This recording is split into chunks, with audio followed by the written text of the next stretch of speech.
The garrote device, construction method and criminal psychology. Examining sophistication, control, and the implications of what was created. In the basement of the Ramsey home, after the body was discovered, a device remained. This device, constructed of materials found within the house, speaks to something more deliberate than panic, more calculated than rage. It speaks to preparation. It speaks to control. And it raises profound questions about who could have conceived of such a device and why it was necessary to construct it in this particular way. What we call a garrote is, technically speaking, a ligature strangulation device. It consists of a loop, a noose, that can be tightened by twisting or pulling an attached handle or turning device. In this case, the handle was a broken piece of a paintbrush, 4.5 inches in length, irregularly broken at both ends, marked with gold letters that read Korea, and bearing paint spatter consistent with the paint tray in the Ramsey basement, where it was found. The cord used was white olefin, polypropylene braided material, approximately 1/4 inch in width. The cord was wrapped 6 times around the wooden stick to form a knot at the back of the victim's head. From this knot, 2 tails extended. One measured 4 inches with a frayed end. The other measured 17 inches, tied in multiple loops around the wooden stick itself. At the opposite end of this lengthy cord was formed a loop, secured with an overhand knot, tied with what forensic analysis determined was left-hand chirality. This loop could be tightened by pulling on the standing part of the cord. We are examining, then, a device of considerable sophistication. This is not a crime of raw impulse. This is not a moment of uncontrolled violence. This is something conceived, assembled, and deployed with intentionality. The construction. What it reveals about intent. Let us consider what the garrote's construction tells us. The device required cord that has never been sourced to the Ramsey home. The cord did not match any similar cord found in the house. This means that whoever constructed the device either brought the cord into the home beforehand or obtained it from somewhere inside the house that investigators never discovered. The paintbrush handle came from a paint tray in the basement, a tray belonging to the Ramseys, a tray associated with Patsy's painting hobby. The specific paintbrush was broken, creating the wooden stick used in the construction.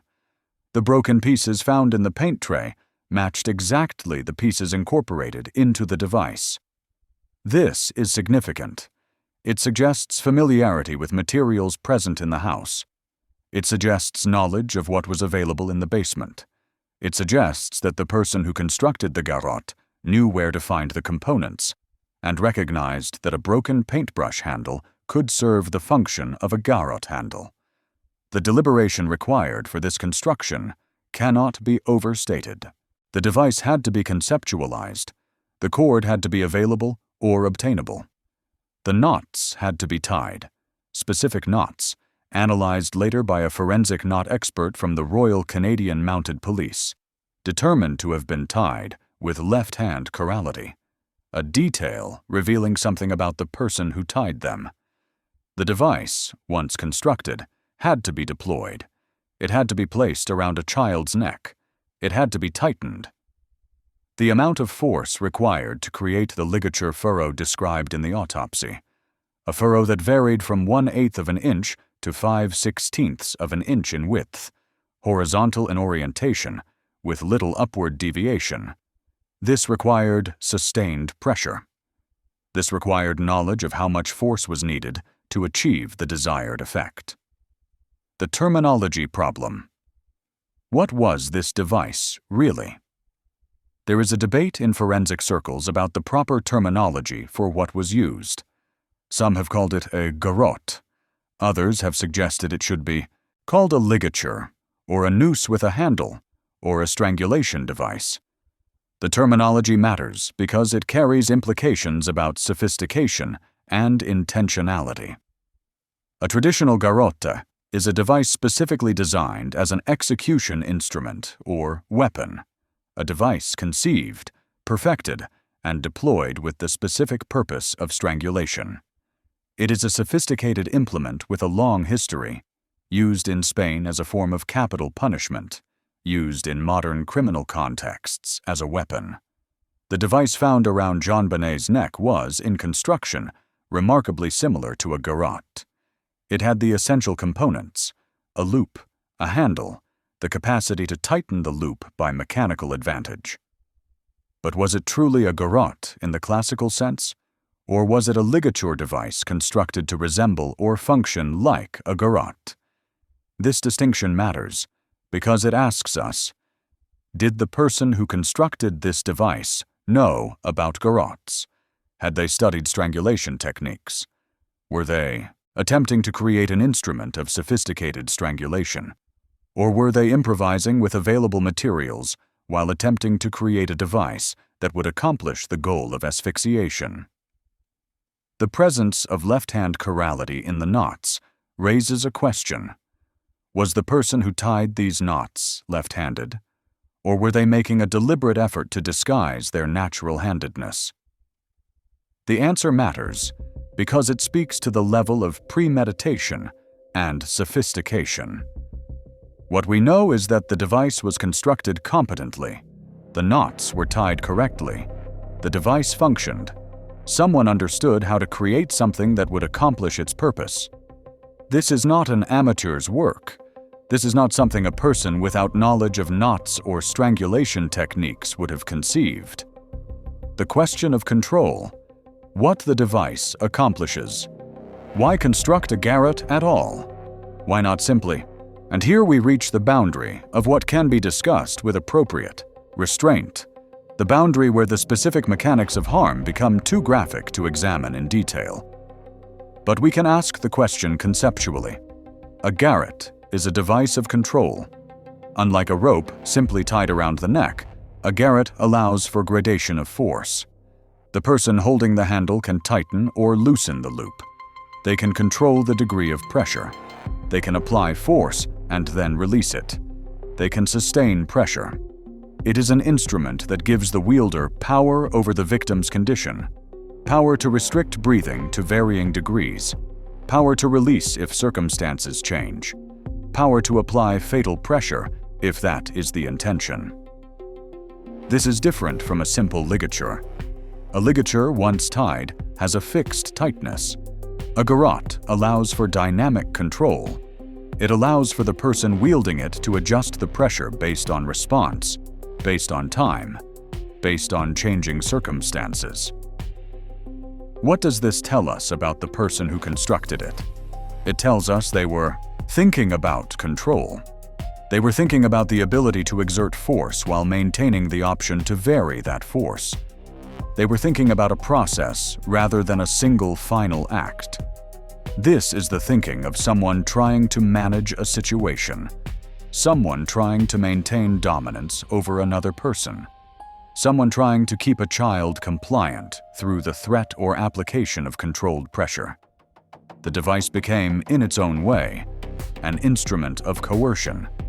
Not just harm, but controllable harm. Not just destruction, but managed destruction. The staging question: was the garrote real or constructed appearance? One theory that has circulated in this case suggests that the garrote, along with the wrist ligatures and other binding devices, was staging. That is, it was constructed after the fact, not to accomplish harm, but to create the appearance of harm having been accomplished by someone else. If this theory is true, the implications are even more troubling than a device constructed for its original purpose, because it would mean that someone, discovering that a child had been seriously injured or was deceased, made the decision to construct devices designed to appear as if a professional intruder or kidnapper had done this. It would mean that someone constructed an elaborate false narrative using the child's body as the medium of the lie. The evidence presents a puzzle on this question. The ligature furrow on the neck is deep, consistent with the device having been applied with significant force. The damage to the neck, the petechial hemorrhages, the abrasions, is consistent with a device being used to apply strangulation pressure. These injuries appear to have been inflicted while the victim was alive, based on the hemorrhage patterns, so the garrote appears to have been applied as an instrument of harm, not simply as a prop for staging. But could it have been applied, and then reapplied, or reinforced after the fact? Could the wrist ligatures have been binding a person who was already deceased, added to create the appearance of a kidnapping scenario? The wrist ligatures themselves present another puzzle. They were reportedly quite loose. One source notes that the wrist ligature on the right wrist was loosely tied over her long-sleeve white pajamas, with the knot tied loosely. If these ligatures were meant to actually restrain a living child, they would serve little purpose. A child could have slipped her hands out.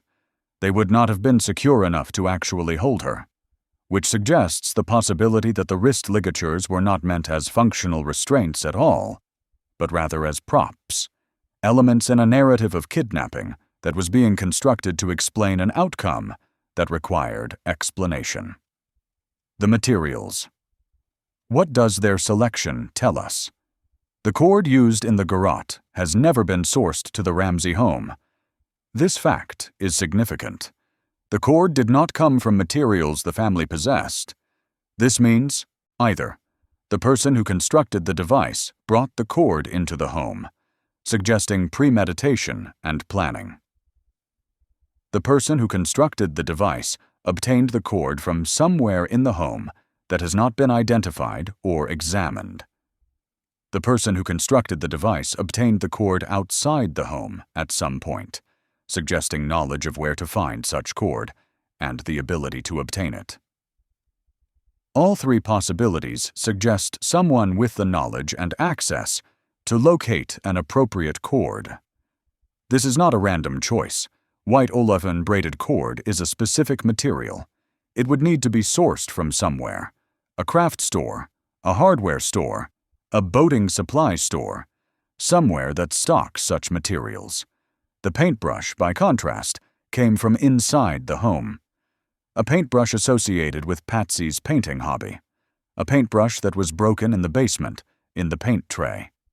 A paintbrush whose broken pieces were preserved and incorporated into the device. What does it mean that one material was external to the home and one was internal? It could mean that someone brought the cord to the home for a specific purpose. Or it could mean that someone, finding themselves in a situation that required rapid action, improvised with what was available, the paintbrush from the basement, while using cord that was already present in the home. The knots. Forensic evidence of knowledge. The knots used in the construction of the garrote were analyzed by a forensic knot expert. The analysis revealed that the knots were tied with left-hand chirality. This detail is either telling or irrelevant, depending on the perspective.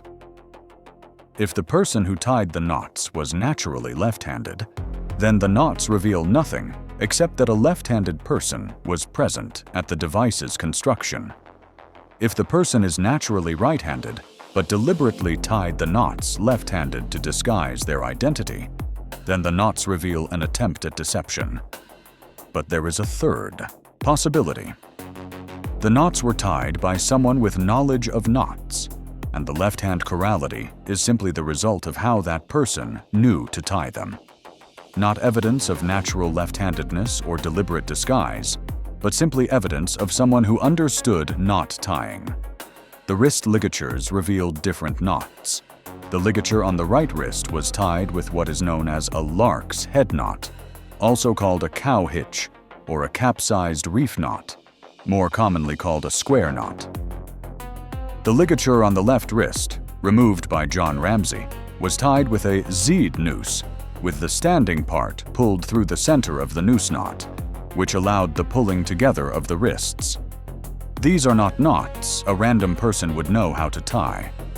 These are specialized knots, requiring knowledge of knot terminology and technique.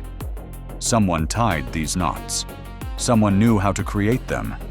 Someone possessed the knowledge to tie restraint devices appropriately, or at least with technical competence. The sophistication. Question: what does expertise reveal? We return to the critical question: what does the sophistication of the device tell us about the person who constructed it? If the person was educated in knot tying, perhaps through experience with boating, camping, sailing, rock climbing, or other activities where knots are essential, then we have a marker. We have a person with specific knowledge. If the person was educated in strangulation techniques, through criminal experience, through knowledge of martial arts, through study of execution methods, then we have another marker. Forensic experts examining the case have noted that no evidence exists that either defendant knew how to tie such knots. This statement about either defendant, presumably referring to John and Patsy Ramsey, is itself significant. It is an assertion that the family members did not possess the knowledge required to tie the knots found in the device. But this assertion exists in the context of a device that was clearly constructed with technical competence. So the assertion creates a logical problem. If the defendants did not know how to tie these knots, and a device requiring this knowledge was found, then either the statement is incorrect, or someone else with such knowledge was present. Alternatively, it could mean that the defendants knew how to tie knots, but claimed not to know. It could mean that the knowledge of knot tying was present in the home, but was not disclosed or discussed openly. The sophistication of the device does suggest someone with knowledge, but the identity of that someone, based on the device alone, cannot be definitively established. The physical evidence, hair, DNA, and contamination. Blonde hair matching the victim's hair was found entwined in the knots of the garrote. This confirms that the device was applied to the victim's person, and that the victim's hair made contact with the knots during or after the device's use. DNA evidence from the garrote is complicated. 2 areas of stain on the cord were analyzed, and DNA from both stains matched the victim's DNA.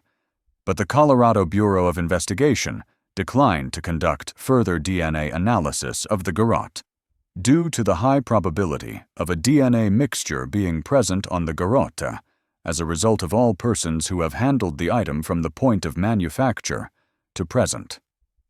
This is significant because it means that the garrote was handled by multiple people, from its manufacture, through its use, through its discovery, through its examination by police and others at the scene.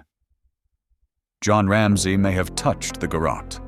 Persons standing over the deceased were crying and handling the device. No one wore gloves. The contamination of the device was nearly inevitable. So while DNA evidence could theoretically identify who constructed and used the device, the physical contamination of the device makes such DNA analysis inconclusive. We have confirmation that the victim's DNA is on the device, but we cannot determine whose DNA, other than the victim's, is present because of the mixture problem. What was not found? The absence of evidence. The end portion of the paintbrush was never located. The device was assembled from a piece of the paintbrush, but the portion that would have originally extended from the end that bore the gold Korea marking was not found. This missing portion raises questions. Was it removed deliberately? Does it exist somewhere outside the home? Was it destroyed? Similarly, the cord used in the garrote was never sourced to the home or to any location connected to the family. This means either that the cord was brought in from outside, or that investigators never found the source material, or that the cord was disposed of and a new cord was obtained specifically for the garrote. The black duct tape used on JonBenet's mouth was not sourced to the family. The duct tape found on the victim did not match duct tape found in the home on picture frames. It had a different thread count and a different adhesive color. This means the duct tape, like the cord, came from outside the home, or at least investigators could not match it to materials known to be in the home. The absence of these items within the home is itself a clue. It suggests that whoever constructed the devices used materials that were not part of the home's normal contents. This could indicate that materials were brought into the home. Or it could indicate that the person responsible for the device had sufficient knowledge and access to use materials that, while possibly present in the home, were not readily visible or connected to the family's documented possessions. The psychological question. What does the garrote reveal about mindset?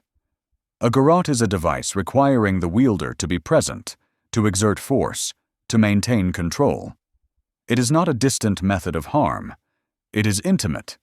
It requires the person holding the handle to be close to the victim, to feel the effects of their actions, to make decisions about how much force to apply and for how long. This is psychologically significant. A person who constructs and uses such a device is not detached from the harm they are causing. They are actively participating in it. They are controlling it. They are making minute-to-minute decisions about intensity and duration. What does this tell us about the person? They have the capacity to remain calm enough to construct a device. They have the knowledge required to tie specific knots.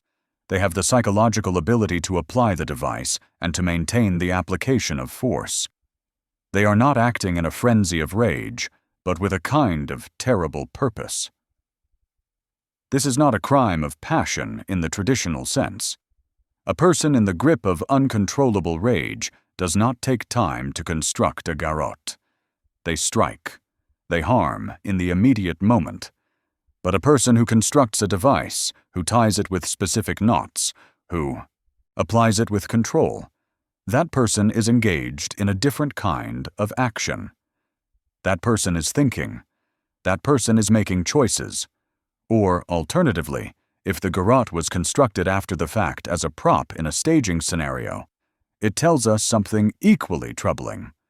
A person who, confronted with an outcome they could not accept and could not explain, made the decision to construct an elaborate false narrative using the victim's body. A person who had the psychological capacity to handle the deceased and to tie devices around the neck and wrists. A person who could maintain enough composure to create an elaborate story while in the presence of the body of someone they knew. Either scenario, the garrote as an instrument of harm, or the garrote as a prop in staging, reveals a person capable of maintaining control and composure in circumstances of extreme stress. The question of time. How long did this take? Constructing the garrote took time. Obtaining or locating the cord took time. Breaking the paintbrush, or finding it already broken, took time. Tying the knots took time. Applying the device took time. If this was all done within the home, on the night in question, after everyone was supposedly asleep, there is a timeline consideration. There was a window of opportunity. How long was that window? How would someone accomplish all of this without being heard, seen, or interrupted? If some of this was done before the night in question, if the cord was obtained beforehand, if the garrote was assembled beforehand, then we have evidence of premeditation. We have evidence that someone was planning something.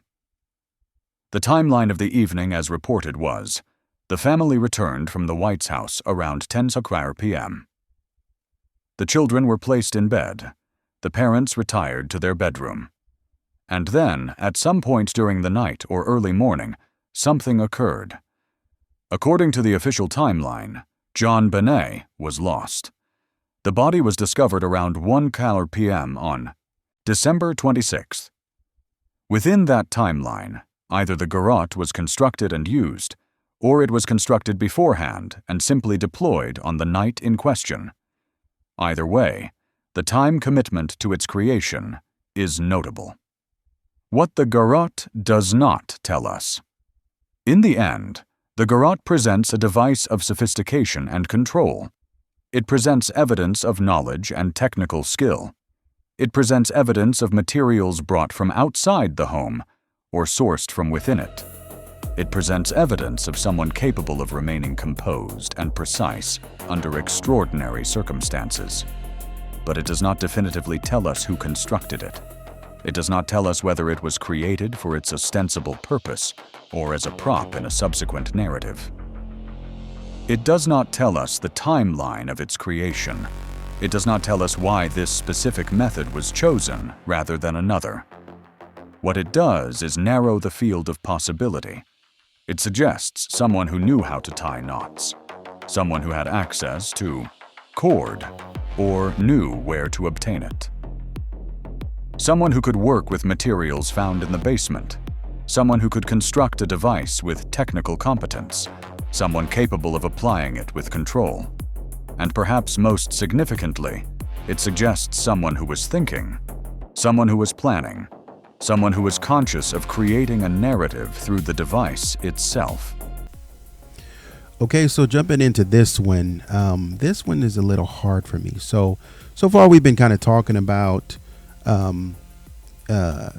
sort of like this garrote was sort of like a little bit more complex.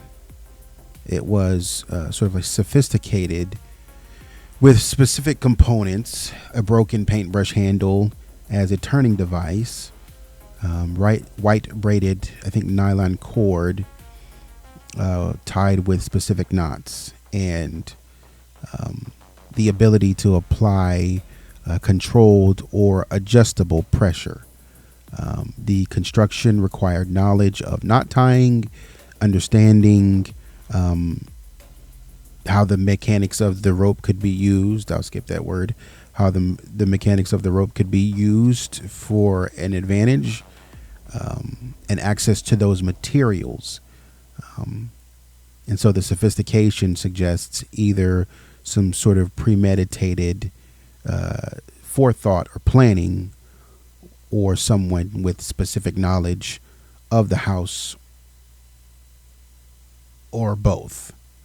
And so what it seems to suggest is, as I say, it's the more I look at this, it's getting harder and harder to believe that this was an act of random rage, right?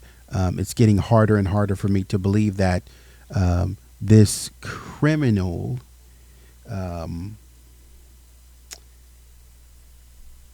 didn't have something against JonBenet specifically, based on what I'm seeing when we think about what was done. Because it's not about the crime that was done. It's about what steps they took to get to the crime. Like, what did you do to get to the crime? And like, that's what kind of creates a lot of discrepancies for me, is how you did what you did. Because you could tell a lot about somebody based off of, like, you know, it's not that you got dressed, it's like what you put on. Like, why are you wearing that? You know, what's the purpose of that? Oh, I'm trying to wear this. I think it's forward fashion. I think, you know, it turns a lot of heads, and I'm trying to impress someone tonight. So that's why you would wear that. You would wear that because it's some potential investors in here, and you want to look presentable for the investors. You know, you could, you know, this could be the start of your music career, or the start of your entrepreneurial business or whatnot. So you're dressing to impress. Everything that you're doing is calculated for the purpose of getting investment. And so it's how you put it together, because anybody could wear a suit, right? Anybody could wear a suit and put on a watch, but it's like how you get your suit tailored, how you get where you get your watches from, right? If you wear the watch tied around your wrist, or with a couple of chain links in between, or something like that, or a couple of links in between. What kind of shoes you wear? Do you expose your ankles? Do you wear socks? Do you wear lace ups, or do you wear loafers, right? How do you do it? How do you get your hair cut? And so I think there's an anatomy in there. There's a sort of like DNA, a fingerprint that tells us, okay, this criminal yes, we have a bunch of criminals who carry out this case, on a daily basis. But what separates them is how they do it, right? You can tell a lot about a person in the way they do things because there is a certain, there are experiences that they've gone through that tell us, okay, this person is prone to doing something like this because they grew up in a household where this is the case.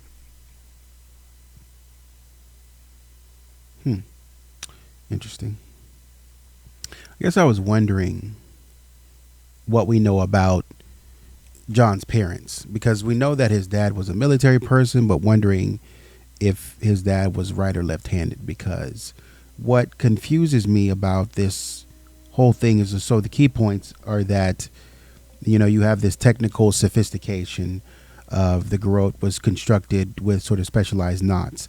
And the thing that catches me that I'm trying to work through, it's not very difficult to understand. It's difficult to kind of place within the context of this crime, because you have somebody who they're constructing these specialized knots with a left hand chirality. I'm sorry, specific cord, specialized knots in a specific cord that was never sourced to the home, and deliberate mechanical designs. And this isn't amateur work. And it's also not improvisation. And I guess that what's interesting to me is the left-handed chirality. So in the JonBenet Ramsey case, I was just trying to do some research. The handedness of the family members was a significant part of the investigation, particularly connecting the handwriting of the ransom note and the construction of the ligatures. Patsy Ramsey was naturally right-handed. However, there's been significant debate regarding her potential ambidexterity. A high school teacher and the family's housekeeper claimed that she could use both hands, and she was asked by authorities to provide multiple handwriting samples using her left hand. John Ramsey is typically identified as right-handed, though some researchers and commoners have described him as ambidextrous, or a repressed lefty, which is someone who was born left-handed, who was forced to use their right hand. And so some point to his signatures where he does sort of this back slant as a trait often seen in left-handed individuals. And Burke is believed to be right-handed because of what they've seen him do in interviews and things of that nature. And I think JonBenet is considered to be right-handed. I think there is a reach for John, from what I can tell, to be ambidextrous. I think there's a reach for him to be ambidextrous, but I'm not sure. And that's why I'm saying it's hard to know, because, we don't really have any proof that he was ambidextrous in any way, or if he was a repressed lefty. But we have people saying that Patsy was naturally right-handed, but she could do things with her left hand as well. So the housekeeper said so. And then I think the thing that kind of caught me was the high school teacher may have said something like this, according to some of the research that I was doing. But the left hand chirality is interesting, because what it was saying, as I understand it, is that typically with something like this, it would be a Z noose, right? To where you would wrap the cord around in a certain way. But if it's and that would be right-handed chirality. But if you're doing left-handed chirality, it would be more like an S noose or something like that. Don't ask me what that means, but from what I can understand, it just means that you tie the knot differently. So, for example, if maybe a right-handed person would tie the knot over, they would loop it over, you might loop it under. That's kind of the simplest way I can explain it, or how I understand it. You would loop it under, or the way that you would maneuver the knot would be, sort of like a mirror, not a non-mirrored, but sort of like the opposite way, because your mind works differently with the left hand. And so like I'm struggling to understand how to place this in the context, because immediately my mind does not go to, oh, well, what if John or Patsy or Burke were left-handed in some way?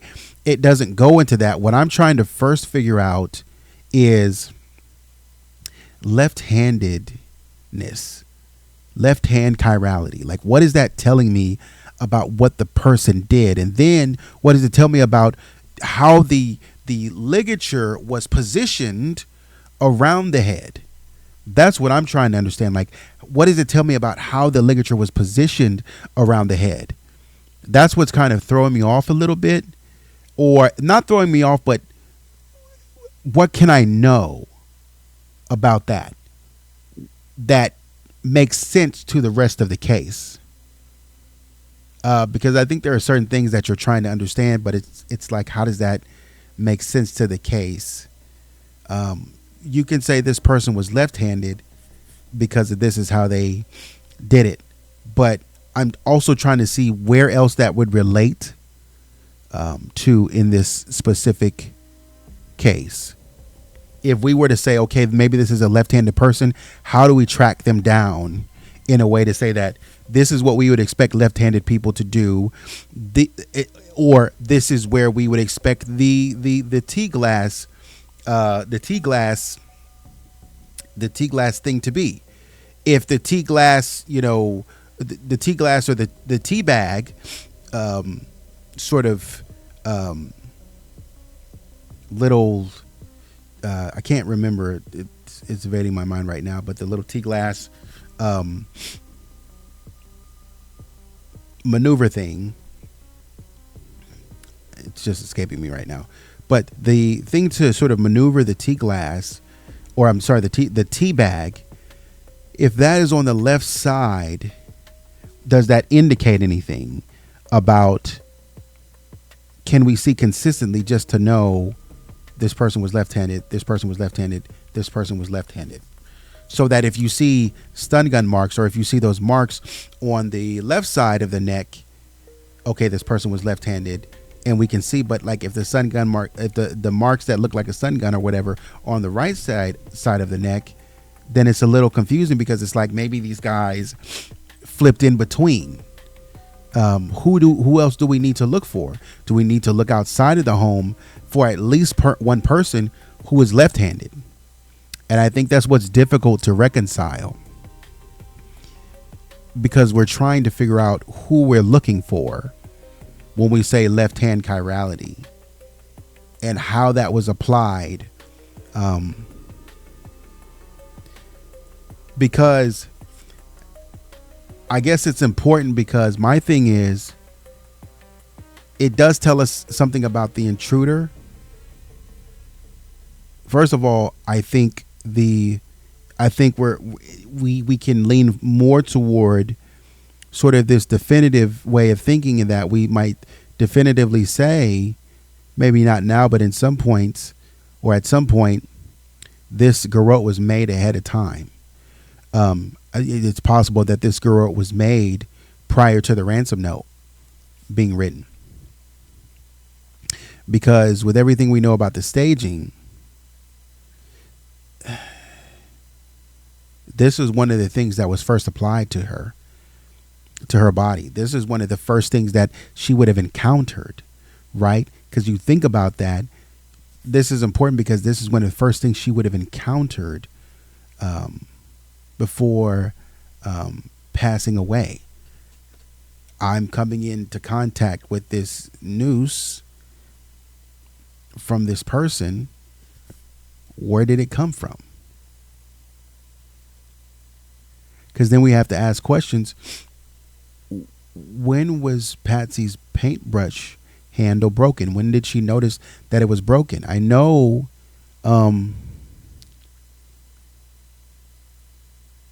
I think she said that the housekeeper had to put all her stuff down in the basement during Christmas time. But she didn't say she noted, like, she didn't say she noted her paintbrush handle being broken as it was being taken down for any reason. So if Patsy didn't notice that her paintbrush handle was broken, then that would, or she said no it wasn't, then that would mean that sometime afterwards it was broken. And it can help you to understand, okay, if this was not broken until week of Christmas, we can possibly see, okay, when's the last time Patsy used this set, to try to understand when did that get broken. I'm probably going to look that up and try to understand more about that. But I think that's everything I have for now. Appreciate you watching, and take care.